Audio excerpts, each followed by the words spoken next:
Hello everyone, তোমরা সবাই কেমন আছো? আমি দীঘায় দ্বিতীয় দিনের একটা ভিডিও নিয়ে চলে এসেছি। আমরা এখন যাচ্ছি শঙ্করপুর বিচের দিকে। তো সেদিনকে বাইরে এতটাই গরম ছিল, প্রচণ্ড একটা তাপ, পুরো মনে হচ্ছে ঝলসে গেলাম। তার মধ্যেও যখন এসেছি তখন ঘুরতে তো যেতেই হবে। তো সেই জন্য আমরা বেরিয়ে পড়লাম ঘুরতে। আর আমরা এখন পৌঁছে গেলাম শঙ্করপুর বিচে। আর সেদিনকে এতটাই রোদ ছিল যে সেই জন্য আমি একটা বাধ্য হয়ে টুপি কিনেই নিলাম। আমাকে টুপিটা পরে কেমন লাগছে তোমরা তাড়াতাড়ি কমেন্টে জানিও।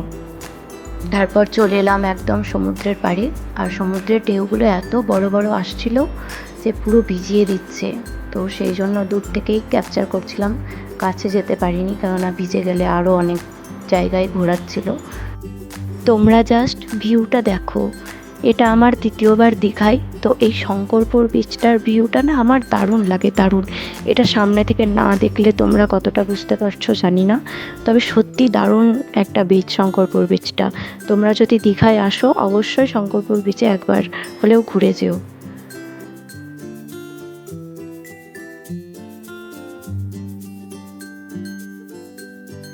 ঘুরতে এসছি, সেলফি নেব না তাই কি হয় নাকি? তো সেই জন্য কিছু সেলফিও নিয়ে নিলাম, আবার বরের সঙ্গেও কিছু সেলফি নিয়ে নিয়েছি। আর এখানে আমার মায়ের সঙ্গেও দুটো ছবি নিয়ে নিলাম এবং বাবা মায়েরও দুটো ছবি তুলে দিয়েছি। আমরা তো দুদিনের জন্য এসেছি ঘুরতে, আবার সবাই বাড়ি ফিরে যাব যে যার কাজে। তো যখন মন খারাপ করবে, মিস করব দিনগুলো, তখন এই ছবিগুলো ভিডিওগুলো আমাদের সবার মনে আনন্দ দেবে। সেই জন্যই একটু মেমোরিজ ক্যাপচার করে রাখছি।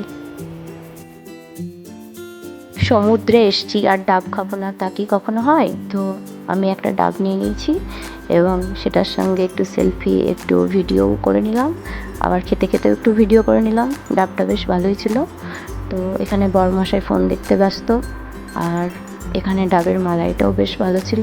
তো মোটামুটি আমাদের শঙ্করপুর বিচটা ঘোরা হয়ে গেছে। তো এবার আমরা যাব যে নায়েকালী মন্দির আছে সেই মন্দিরটার দিকে।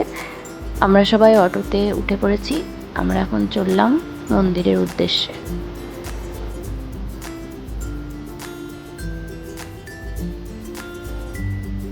আর এই দেখো আমরা চলেও এসেছি মন্দিরের এখানে।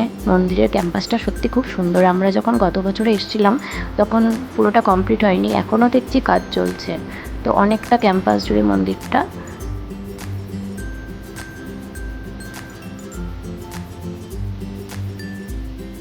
আমরা চলে এসেছি মন্দিরে। আর এখানে পুরোহিতের মুখ থেকে জানতে পারলাম এখানের মা নাকি প্রায় 300 বছরের পুরনো।